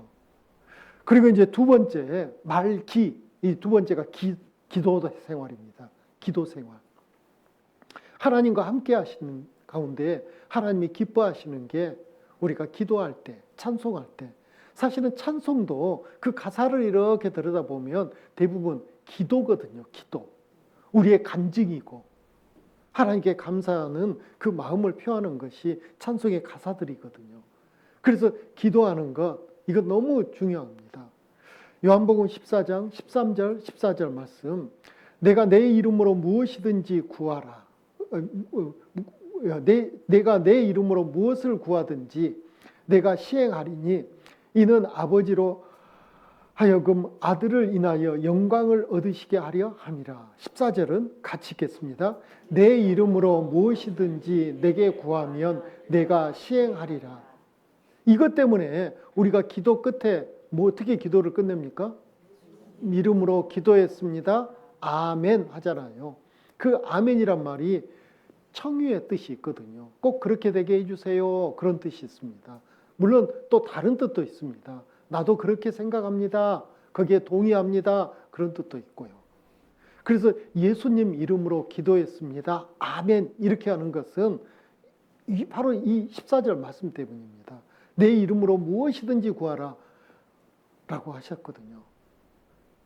무엇이든지 내게 구하면 내가 시행하리라 이렇게 말씀하셨으니까 우리는 예수님 이름으로 구하는 거죠. 이렇게 해주세요. 이것도 해주세요. 이렇게 하는 겁니다. 요한복음 16장 24절에 이렇게도 말씀하십니다. 요한복음 16장 24절입니다. 화면 좀 띄워주세요. 네. 자, 같이 한번 읽겠습니다. 지금까지는 너희가 내 이름으로 아무것도 구하지 아니하였으나 구하라. 그리하면 받으리니 너희 기쁨이 충만하리라 하겠습니다. 구원받기 전에 기도합니다. 그 기도는 사실은 하나님한테 큰 의미는 없어요. 그런데 이런 분들이 있거든요. 아니요, 저는 구원받기 전에도요, 기도했더니 제 기도빨은 아주 끝발이 좋아요. 기도하는 대로 다 이루어져요. 그런 분들이 있습니다. 그건 왜 그럴까요? 왜 그럴까요? 구원받지 않는 사람의 기도도 왜 하나님이 막 들어주시는 것 같을까요? 이유는 딱 이거 한 가지입니다. 구원받지 않는 사람이 기도하는 것을 들어주신 이유는 딱 한 가지. 뭐냐면요. 하나님이 살아계시다라는 것을 알려주려고. 하나님이 살아계시다라는 것을 알려주려고. 그런데 하나님이 살아계시다는 것만 안다 해서 천국 갑니까? 근데 이것 때문에 많은 사람들이 미혹을 받는 경우가 있어요. 잘못 생각하는 경우가 있어요. 나는 기도해서 병을 낫습니다. 실제로 그런 분들 저 많이 만났습니다. 그분들은 이미 자기는 하나님 자녀 돼버렸대요. 그랬으니까. 하나님의 특별한 사랑을 입었으니까 나는 이미 구원을 받아버렸대요. 진짜 그럴까요? 아닙니다. 아닙니다. 하나님이 살아 계시다는 것을 특별한 은혜를 베풀어 주셔서 알려주셨죠. 하나님이 살아 계시다는 거 알았으니까 이제 살아 계신 하나님의 말씀을 통해서 구원을 받아야 되잖아요. 구원을 받아야 되잖아요. 이걸 소홀히 하면 하나님 살아 계시다라는 게, 그걸 알았다라는 게 축복이 아니죠. 축복이 안 될 수도 있습니다. 근데 구원을 받았다면 정말 큰 축복을 받은 거죠. 정말 큰 축복입니다. 이제 구원을 받고 났으니 이제 당당하게 기도해야 됩니다. 그건 구원받은 그리스도인에게 준 권세거든요. 특권이라고도 할 수 있습니다. 특권이죠. 그래서 지금까지 너희가 내 이름으로 아무것도 구하지 아니하였으나 이제는 구하라라고 말씀하시거든요. 그리하면 어떻게 된다고요? 받으리니 너희 기쁨이 충만하리라 라는 이 특권을 줬는데도 안 쓰면 어떻게 될까요? 소용이 없죠. 어떤 사람에게 큰 마트에서 큰 특권 하나를 줬어요. 그 마트에서 특별한 사람에게만 카드 한 장을 줬는데요. 그 카드로 이렇게 결제를 하면 자기가 산 금액의 90%를 할인을 받아요. 10%만 내면 돼요. 이거 큰 특권이에요? 아니에요? 진짜 큰 특권이죠. 그래서 그 카드를 받았어요. 받았는데 지갑에다만 넣어놓고 나는 내가 쓰던 카드 있으니까 그것만 쓸 거야 하면서 계속해서 그 전 카드로만 결제를 해요. 그러면 금액 다 내가 부담해요? 안 부담해요? 계속 그렇게 사는 거예요. 그럼 그런 사람 여러분 아신다면 어떤 생각 드세요? 아이고 이런 답답하. 이 답답하 그러잖아요. 하나님께서 이런 권세를 줬는데, 이런 특권을 줬는데 기도하지 않으므로 여전히 예전처럼 살고 있다면 하나님 보실 때 어떨까요? 속이 터지죠. 터져. 네. 우리는 그 특권을 사용하는 게 하나님을 기쁘시게 하는 거죠. 사용하는 게. 사용하라고 줬으니까요. 그래서 날마다 기도하는 겁니다. 무시로 기도하는 겁니다. 그 기도가 꼭 무릎 꿇고 눈 감고 요것만 기도 아니에요. 물론 이렇게 성경에는 무릎을 꿇고 기도하는 모습들이 많습니다. 참 좋죠. 그리고 눈을 감고 기도를 합니다. 그 의미는 뭘까요?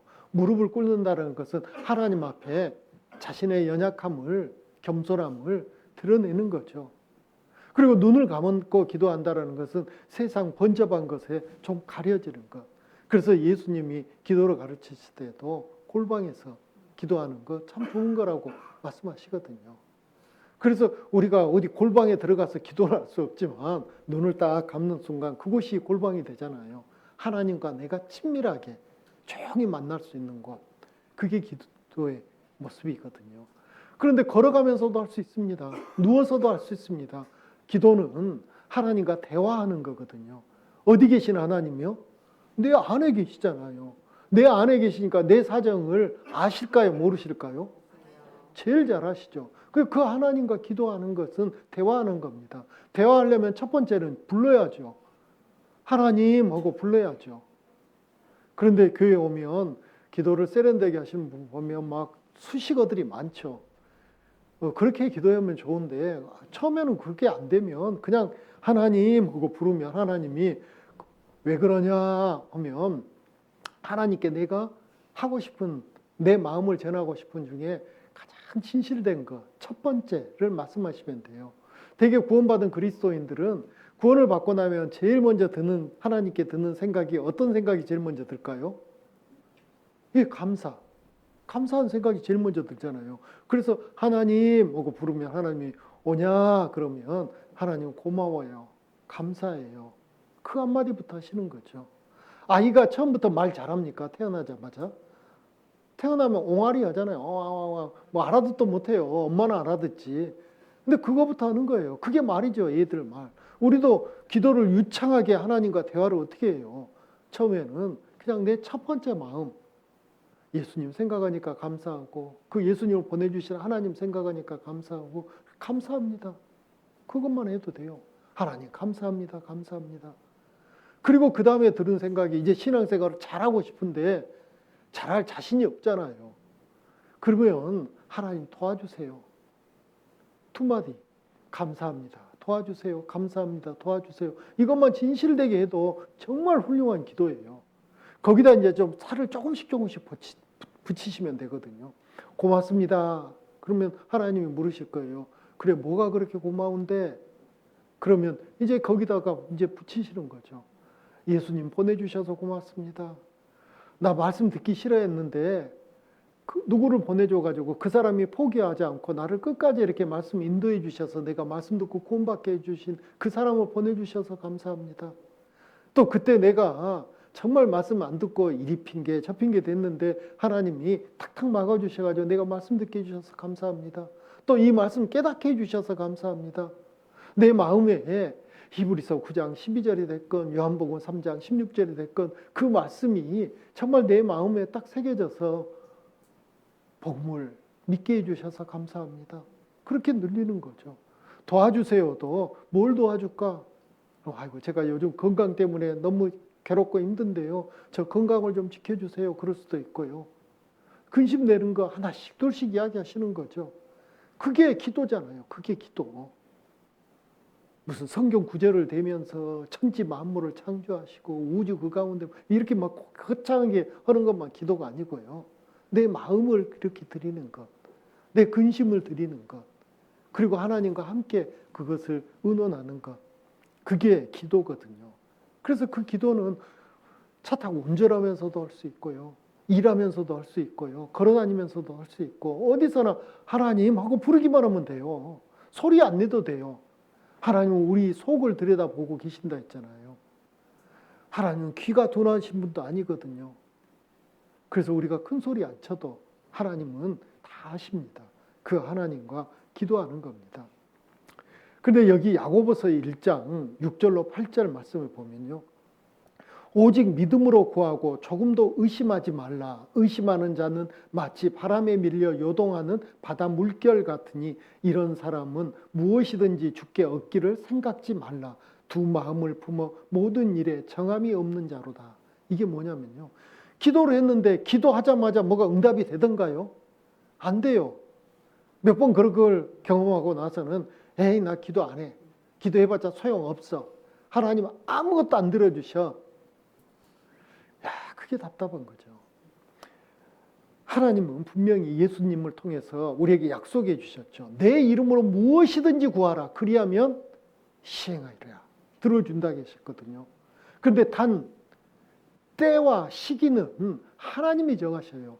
하나님은 제일 좋은 때 들어주시고요. 방법도 하나님의 방법으로 들어주시는 거죠. 하나님의 방법으로. 나는 기도하면 즉각 이루어지기를 원하지만 하나님은 그 즉각 이루어지는 것보다 더 좋은 때가 있다는 걸 아시면 지금 이루어진 것보다 그때 이루어지시죠. 그때요. 이 말씀 드릴 때마다 저는 늘 저희 할머니가 생각나요. 할머니 집에 가면요. 할머니 집에 있을 때 장날 할머니는 장에 가셔요. 손자 뭐 먹이려고. 근데 제가 따라간다고 늘 할머니 나도 갈 거야. 그러면 할머니는 집에 있어.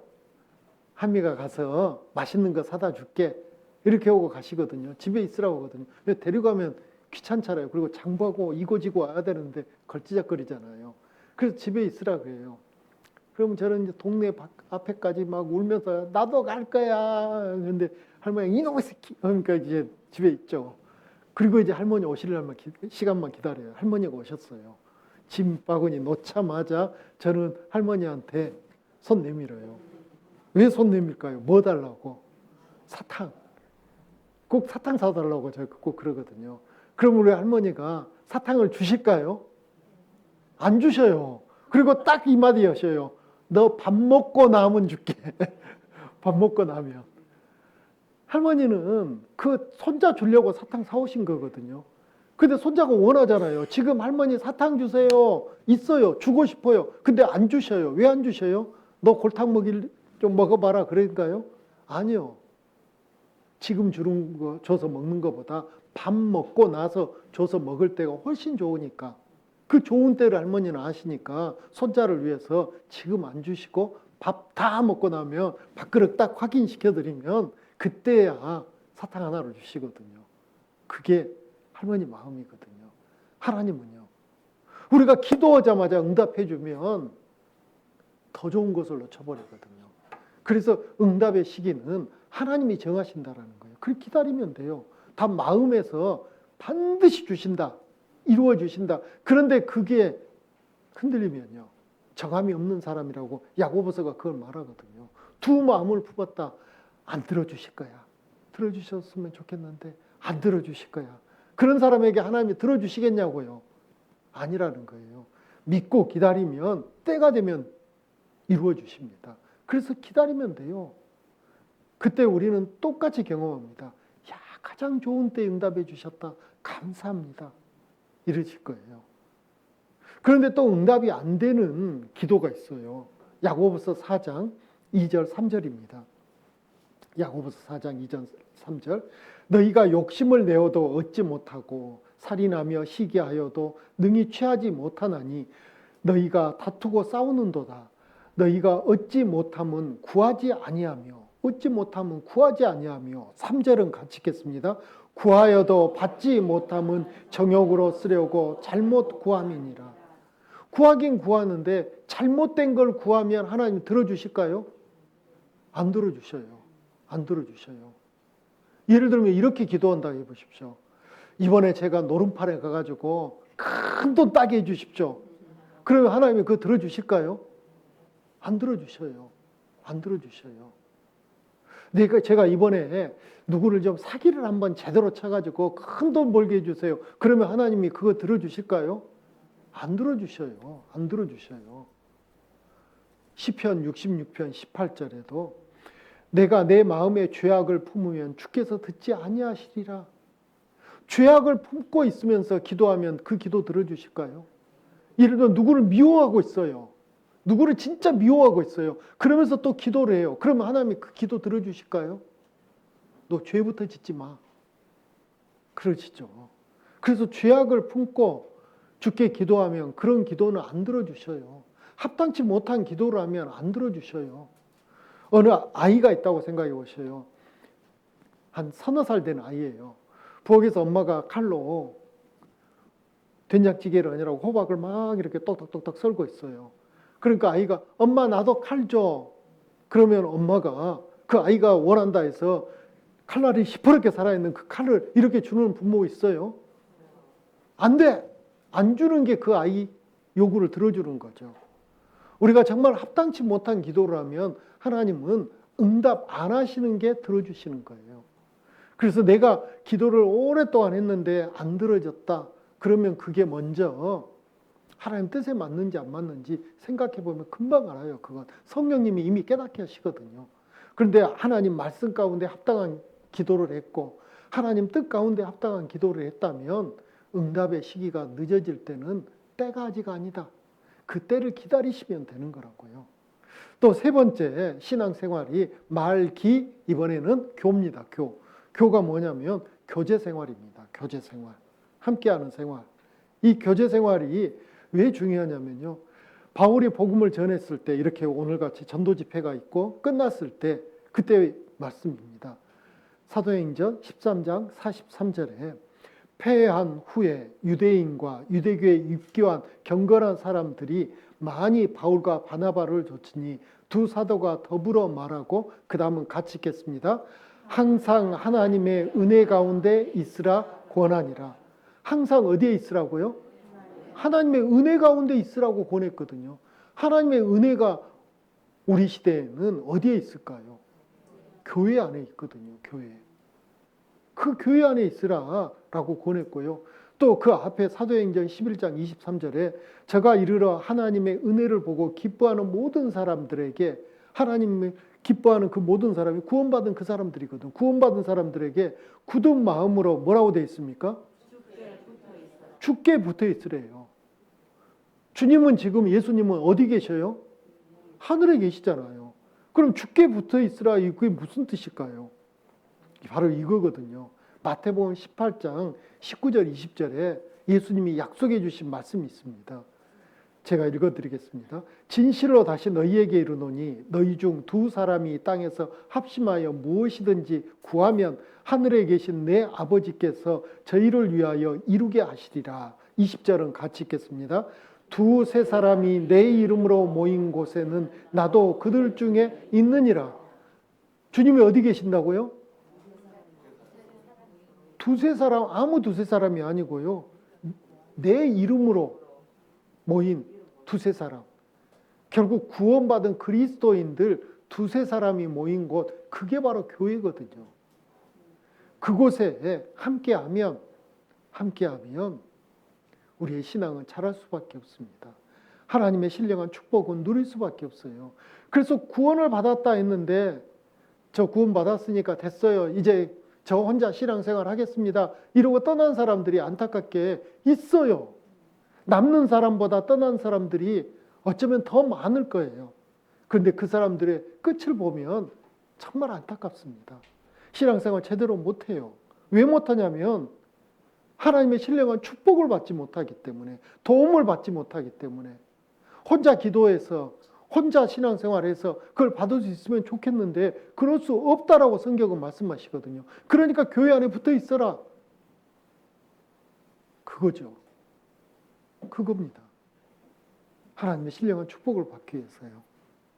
그래서 예수님이 요한복음 15장에 포도나무와 그 열매를 통해서 비유를 말씀해 주시거든요. 여기 요한복음 15장 4절에 내 안에 거하라 나도 너희 안에 거하리라. 가지가 포도나무에 붙어 있지 아니하면 절로 과실을 맺을 수 없음 같이 너희도 내 안에 있지 아니하면 그러하리라 하겠습니다. 그래서 우리가 해야 될 일은 나무에 붙어 있는 겁니다. 나무가 결국은 예수님이 결국은 교회 안에 계시기 때문에 교회 안에 붙어 있으면 때가 되면 절로 열매를 맺을 수밖에 없어요. 신앙생활이 자랄 수밖에 없어요. 그런데 떨어지면 자랄 수가 없는 거죠. 열매도 맺을 수 없는 거죠. 요한복음 15장 5절입니다. 나는 포도나무요 너희는 가지니 저가 내 안에 내가 저 안에 있으면 이 사람은 과실을 많이 맺나니 나를 떠나서는 너희가 아무것도 할 수 없음이니라 라고 분명하게 말씀해 주셨거든요. 그래서 예수님 안에 붙어 있으면 우리가 공급을 받아서 자라고 열매를 맺는다라는 거죠. 그래서 우리가 신앙생활 잘하기 위해서 결심해야 될 거 어디에 붙어 있는다고요? 교회, 교제 안에 있는 겁니다. 이 말씀을 무슨 교회 신자 하나 더 늘리려고 숫자 하나 더 채우려고 드리는 게 아니에요. 우리 각자를 위해서 드리는 겁니다. 15장 6절에 사람이 내 안에 거하지 아니하면 가지처럼 밖에 버려 말라지나니 사람들이 그것을 모아다가 불에 던지느니라. 쓸모없으니까 태워버린다는 거예요. 여기 불은 지옥불이라는 게 아닙니다. 지옥불이 아니에요. 아무짝에도 쓸모없는 것이 돼버린다라는 거죠. 그래서 우리는 정말 지옥 갈 두려움은 없지만 신앙생활을 잘하기 위해서는 교회 안에, 교제 안에 있어야 되는 거죠. 그래서 어떤 분들이 구원받은 그리스도인들의 교회, 경건한 그 교회, 이제 구원받지 않는 사람들이 비난할 때 너희 교회는 왜 이렇게 모임이 많냐? 라고 비난하거든요. 몰라서 그러는 거죠. 어떤 사람이 아니 밥을 왜 세 끼 꼬박꼬박 먹어? 한 끼만 먹어도 되지.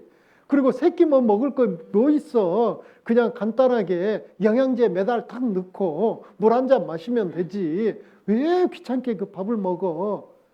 정상입니까? 아니잖아요. 근데 이게 왜 이렇게 모임이 많아?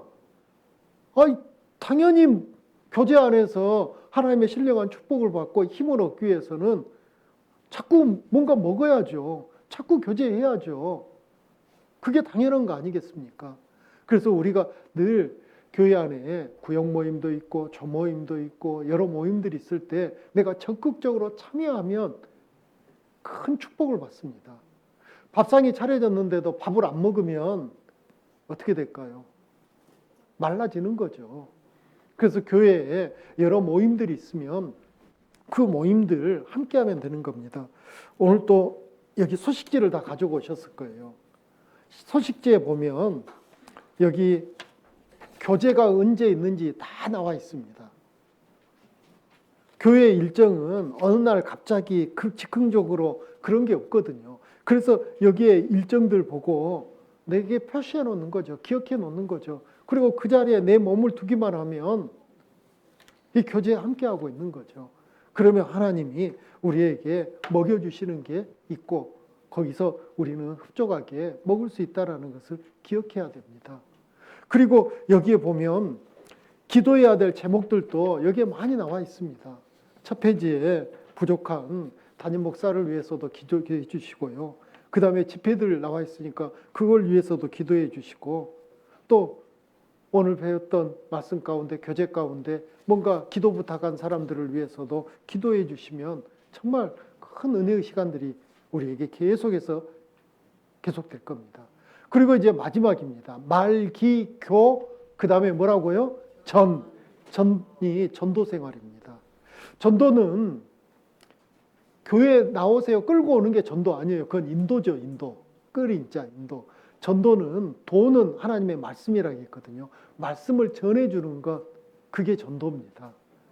말씀을 전해주는 것. 그 전도는 하나님의 일이기 때문에 하나님이 일시킨 사람이 제대로 할 수 있거든요. 정말 중요합니다. 값진 겁니다. 다니엘서 12장 2절 3절에 땅의 티끌 가운데에서 자는 자 중에 많이 깨어 영생을 얻는 자도 있겠고 수욕을 받아서 무궁히 부끄러움을 입은 자도 있을 것이며 지혜 있는 자는 궁창의 빛과 같이 빛날 것이요 많은 사람을 옳은 대로 돌아오게 하는 자는 별과 같이 영원토록 비치리라. 많은 사람들을 옳은 대로 돌아오게 하는 사람, 이 사람은 하나님께서 영원토록 기억해 주시고 영원한 영광을 주시겠다라고 약속해 주셨거든요. 누가복음 15장 4절로 7절 말씀에는 너희 중에 어느 사람이 양 100마리가 있는데 그 중에 하나를 잃으면 99마리를 들에 두고 그 잃은 것을 찾도록 찾아다니지 아니하겠느냐. 또 찾은즉 즐거워 어깨에 메고 집에 와서 그 복과 이웃을 불러 모으고 말하되 나와 함께 즐기자 나의 잃은 양을 찾았노라 하리라. 어쩌면 내가 구원받을 때 하나님의 마음이 이랬다라는 거예요. 예수님 마음이 이랬다라는 거예요. 정말 즐거워하셨거든요. 그런데 내가 어떻게 구원받았는가? 이 말씀 가운데도 있습니다. 양 100마리가 있는 사람이 한 마리 잃어버렸어요. 저 같으면 그냥 포기했을 것 같아요. 왜냐하면 99마리 중에 새끼 뵌 어미 양도 있을 것이고 그 양이 새끼 나면 다시 100마리 채워질 거니까 아이고 그 한 마리쯤 이럴 건데 이 목자는 그렇지 않는다는 거예요. 99마리를 딱 모아두고 그 한 마리를 찾아 나서는 거죠. 대충 찾는 게 아니고 찾도록 찾아다니는 거죠. 찾을 때까지 그 포기하지 마음 때문에 내가 구원을 받을 수 있었습니다. 여기 계신 분들 가운데 누군들 기다렸다는 듯이 누가 전도하니까 그래요 저 듣고 싶었던 참에 잘 됐어요 짜쳐 나와가지고 그리고 한 번 말씀 듣고 구원받은 사람이 어디 있습니까? 거의 없잖아요. 듣기 싫어했고 안 듣는다 했고 너나 믿으라 했고 계속 그렇게 거절했는데 또 와서도 계속 졸고나 있고 그냥 관심 없고 하품이라 해가지고 옆에 사람들 속상하게 하고 그리고 말씀 끝나면 딴소리나 계속 했었고 그랬으니까 그냥 포기할 만도 한데 하나님이 또 기회를 주시고 또 기회를 주셔가지고 내가 구원을 받았다 생각하면 너무나 감사할 일이거든요. 찾도록 찾아다니시는 그 하나님의 은혜가 있었거든요. 그 은혜로 우리가 구원을 받았습니다. 우리도 그 마음을 품고 전도해야 돼요. 누가복음 15장 그 마지막 7절을 보면요. 내가 너희에게 이르노니 이와 같이 죄인 하나가 회개하면 하늘에서는 회개할 것 없는 의인 99을 인하여 기뻐하는 것보다 더하리라. 내가 구원받을 때 천국에서는 잔치 벌렸을 겁니다.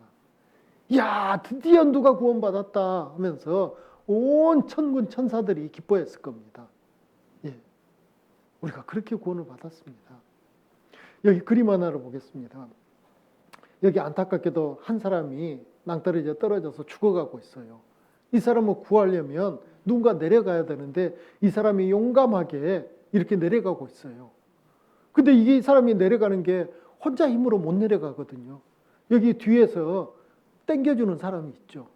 서로 힘을 모아서 손이 얼마나 아플까요? 그래도 당겨주는 사람이 있으니까 이 사람들 힘을 믿고 이 사람은 과감하게 그 낭떠러지로 내려갔습니다.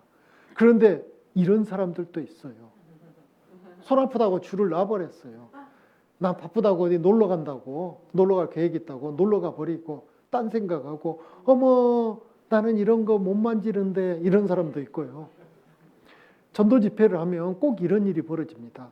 많은 사람들이 힘을 모아서 한 영혼을 구하려고 누군가는 식당에서 봉사를 하고 누군가는 안내를 하고 누군가는 수송을 하고 힘껏 일하고 있는데 이런 사람들도 있을 수 있거든요. 나 이미 선약이 있다. 누구하고 약속이 있고 계획이 있다. 그리고 나는 그런 거 내 스타일이 아니다. 나 그런 일은 못한다. 이러면서 딴청 부리고 있으면 되겠냐고요. 정말 힘을 모은 사람들, 손이 아파도 놓지 않고 붙잡은 사람들 때문에 이 사람이 안심하고 내려가서 이 죽어가는 영혼을 구해낸 거죠. 예. 전도가 이러는 겁니다.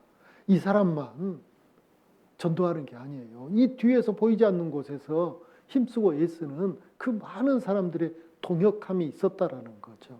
그래서 전도가 되는 겁니다. 자, 우리는 이제 이 말씀을 생각해 봐야 됩니다.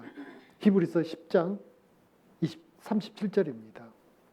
잠시 잠깐 후면 오시리가 오시리니 지체하지 아니하시리라.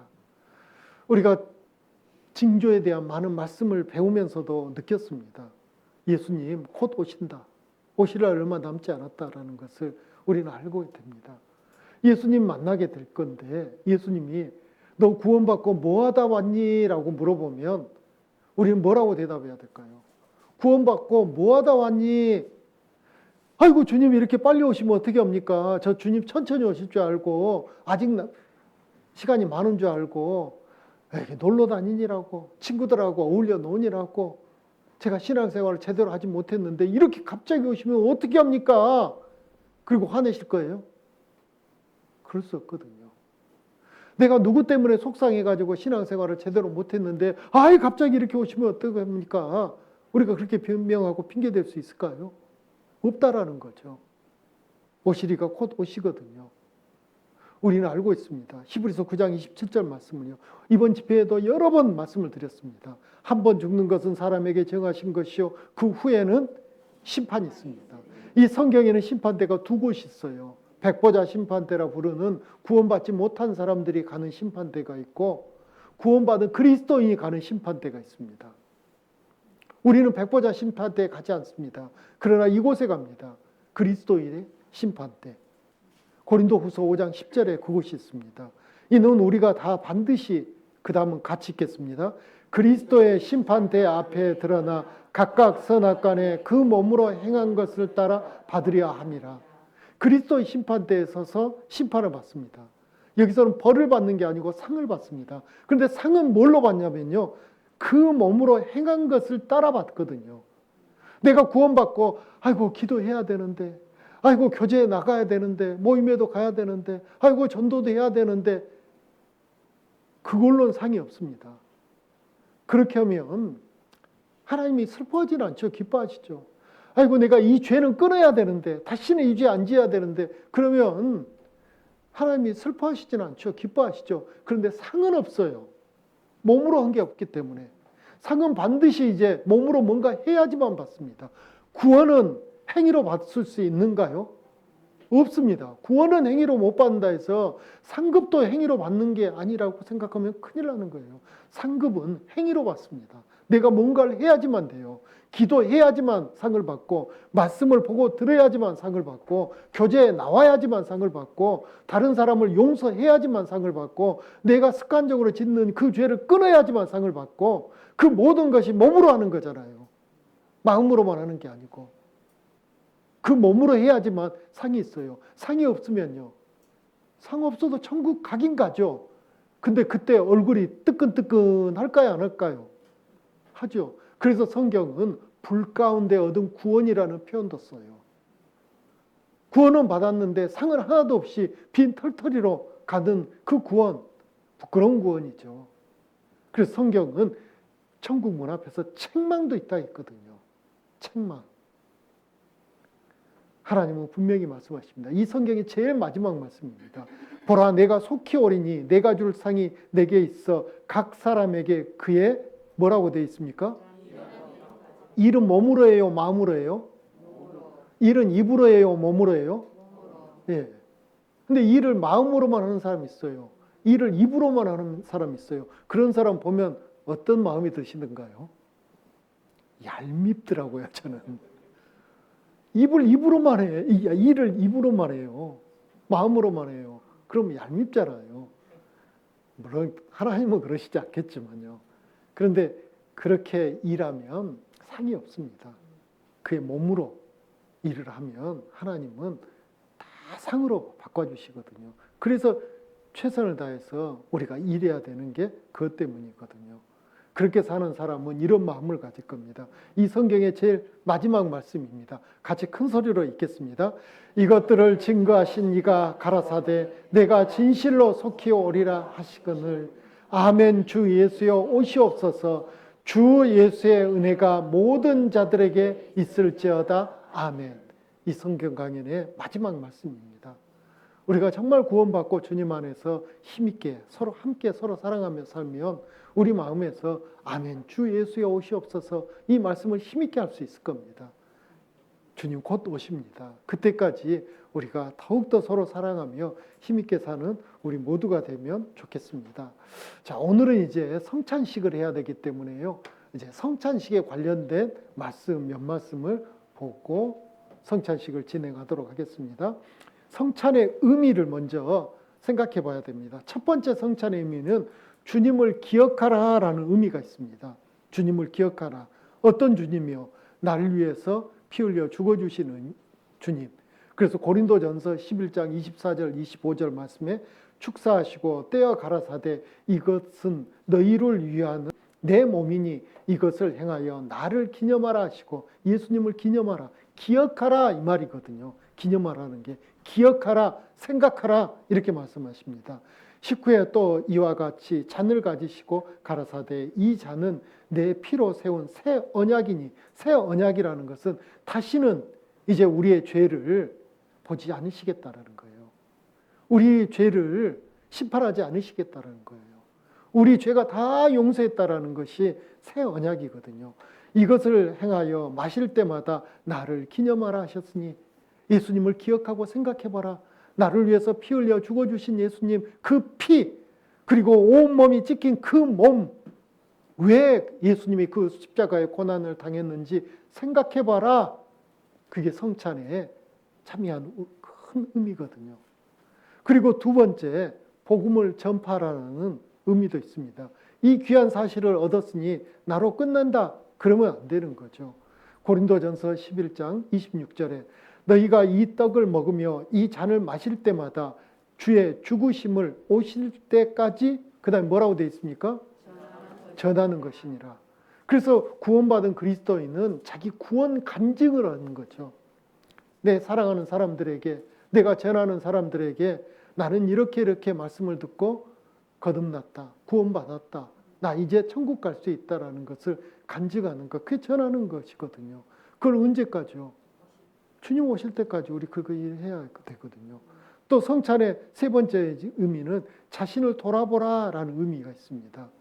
그러므로 누구든지 주의 떡이나 잔을 합당치 않게 먹고 마시는 자는 주의 몸과 피를 범하는 죄가 있느니라. 사람이 자기를 살피고 그 후에야 먼저 자기를 살피라 했죠. 그 후에야 이 떡을 먹고 이 잔을 마실지니 주의 몸을 분변치 못하고 먹고 마시는 자는 자기 죄를 먹고 마시는 것이니라. 그래서 이 성찬의 떡과 잔을 참여하기 전에 먼저 자기 자신을 돌아보며 혹시 잘못된 것, 죄악 가운데 있던 것 있으면 그걸 버리셔야 돼요. 마음으로. 그걸 결단하셔야 돼요. 다시는 그 죄 짓지 않겠습니다. 하나님 도와주세요. 죄 짓지 않도록 저를 도와주세요. 그리고 나서 이제 떡과 잔을 먹는 것이 합당하다 이거거든요. 그리고 마지막으로 떡의 의미를 생각해 보라는 거죠. 한 떡에 참여함이라 이렇게 돼 있거든요. 고린도전서 10장 16절 17절입니다. 우리가 축복하는 바 축복의 자는 그리스도의 피에 참여함이 아니며 우리가 떼는 떡은 그리스도의 몸에 참여함이 아니냐. 이거 참여하는 거 맞잖아요. 아니냐. 떡이 하나이요 많은 우리가 한 몸이니 떡이 하나이요 많은 우리가 한 몸이니 떡은 하나입니다. 여기 보시면 이따 떡을 보시면 한 떡입니다. 그리고 우리는 많잖아요. 근데 그 많은 우리가 이 한 떡에 참여한다라는 거죠. 그게 뭐냐? 하나이요 많은 우리가 한 몸이니 한 몸이 됐어요. 예수님 안에서 예수님은 교회의 머리고 교회는 지체고 우리는 지체 한 부분이거든요. 그래서 머리와 붙어있는 몸, 지체 가운데 누구는 입이 되기도 하고 누구는 눈이 되기도 하고 누구는 귀가 되기도 하고 누구는 손발이 되기도 하는데 결국 이것이 따로입니까? 하나입니까? 하나죠. 한 몸이죠. 한 몸 가운데 필요 없는 지체는 없습니다. 우리 교회 안에서 필요 없는 지체는 없어요. 다 요긴하거든요. 우리 손가락을 한번 보십시오. 제일 힘이 약한 게 새끼손가락 같은데요. 요것도 필요한 데가 있어요. 귀 가려울 때 이걸로 해야지 이걸로 이게 됩니까? 희한하게 사이즈가 딱 맞아요. 귀하고. 이게 다 쓸모가 있거든요. 다 쓸모가 있습니다. 그래서 교회 안에 조금은 내 마음에 안 든 사람, 조금은 나를 불편하게 한 사람, 그 사람 없으면 진짜 우리 교회 좋겠다. 내가 진짜 교회에 더 오고 싶겠다. 근데 그 사람 때문에 나 교회 가기 싫다. 큰일 날 말씀. 큰일 날 말씀. 그 지체가 없으면 진짜 힘들어지거든요. 그래서 교회가 그런 곳이거든요. 정말 많은 사람들이 한 몸을 이루는 곳이 교회니까 정말 각 지체가 필요해요. 어떤 사람이 그랬대요. 그 발가락 비유를 썼는데요. 발가락 중에 제일로 힘없는 새끼발가락, 옆에 있는 발가락. 그 발가락 아무짝에도 쓸모없는 것 같아요. 엄지발가락은 힘이라도 주는데 그 발가락은 힘도 안 가요. 구부려도 잘 구부려지도 않거든요. 그러니까 그런 거 없어도 되겠다 그랬더니 발가락이 그랬대요. 야, 그래도 나 없으면 너 병신이야. 내가 있으니까 내가 온전한 거야. 네, 맞아요. 쓸모없는 것 같아도 그 사람 없으면 완전해지가 않거든요. 우리 교회 안에 힘없고 좀 마음 속상하게 하고 걱정 끼치는 사람, 그 사람 안 놓으면 교회가 잘 될까요? 더 문제가 됩니다. 그래서 교회는 이런저런 사람들이 모여 있어요. 또 더 생각해 봐야 할 게 내가 항상 신앙생활, 바른 생활만 하고 있습니까? 나도 누군가에게는 근심이고 걱정이고 미운털이고 그럴 수 있거든요. 그 순간은. 그렇다 해서 나를 쫓아내버려요, 교회가? 아니잖아요. 그래도 품어주거든요. 누군가가 내가 정말 마음이 괴로워져가지고 엉뚱한 소리하고 뭐 거친 말 해도 그냥 품어준 누가 있었기 때문에 내가 교회 안에 지금도 있는 거거든요. 그래서 그것을 기억하면서 우리는 한 떡에 참여한 한 몸이다. 그리고 떡이 만들어질 때 쌀이 먼저 떡 만들 때 쌀을 뭘 해야 돼요? 물에 불려야죠. 보들보들하게 불리고 그 다음에는요 빻아야죠. 근데 쌀 모양이 있으면 떡이 돼요, 안 돼요? 쌀의 모양이 사라지고 고운 가루가 돼야지만 떡이 됩니다. 바로 오늘 우리가 나눌 떡이 이거거든요. 그래서 교회 안에 나오면 내가 먼저 어떻게 돼야 돼요? 갈아져야 돼요. 내 모습이 사라져야 돼요. 쌀의 모습이 사라지고 가루가 됐을 때 떡이 되는 것처럼 나는 나야 이러면 안 되는 거거든요. 그래서 나를 가르니까 고통이 있죠. 고통이 있죠. 다 우리 한 성질 있잖아요. 그런데 그걸 죽여야 됩니다. 죽여야 됩니다. 못마땅해도 죽여야 됩니다. 그러면 한 떡에 참여하게 되거든요. 그래서 그런 의미를 가지고 성찬식을 지금부터 시작하겠습니다. 성찬위원들 나와주시고 성찬 기도는 우리 봉사장님께서 기도해 주시겠습니다. 성찬위원들 나와주시기 바랍니다.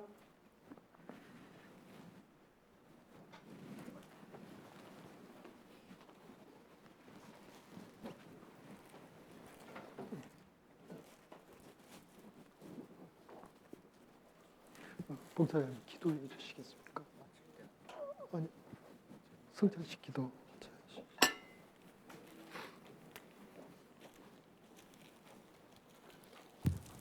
같이 기도하시겠습니다.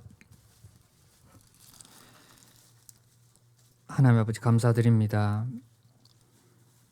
저희를 구원해 주시기 위해서 예수님 보내주시고 그 십자가의 고통으로 저희가 구원을 받았습니다.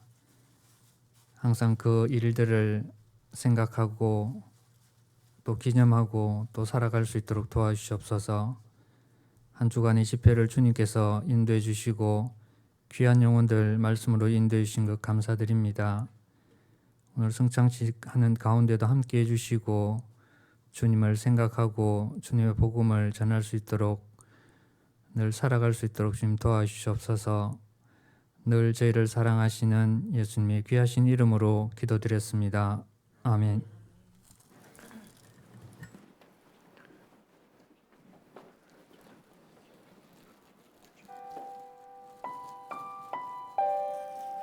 떡을 떼실 때는 이렇게 코갈 정도 떼시면 됩니다.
천자문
떡과 포도주 다 받으셨죠? 네. 한 주간 그 하나님의 말씀으로 함께 했는데요. 이번 집회에 함께 해주시고 또 전도에 힘을 쏟아주신 모든 분들께 감사의 말씀 드리겠습니다. 기도하시겠습니다. 함께 기도하시겠습니다. 사랑이 많으시며 은혜가 풍성하신 아버지 하나님, 한 주간 귀에 귀한 말씀 우리 귀에 들려주시고 또 주님의 은혜로 집회가 무사히 마칠 수 있게 해주심을 감사드립니다. 주님 안에서 더욱더 온전하고 더욱더 힘있게 살아가는 우리 모두가 되게 은혜 위에 은혜를 더해 주시옵소서. 또 우리의 남은 삶이 더욱더 주님의 영광을 위해 살아가는 삶이 될 수 있게 은혜를 더해 주시길 간절히 기도합니다. 언제나 변함없이 우리를 사랑하시는 예수님 이름으로 기도드렸습니다. 아멘.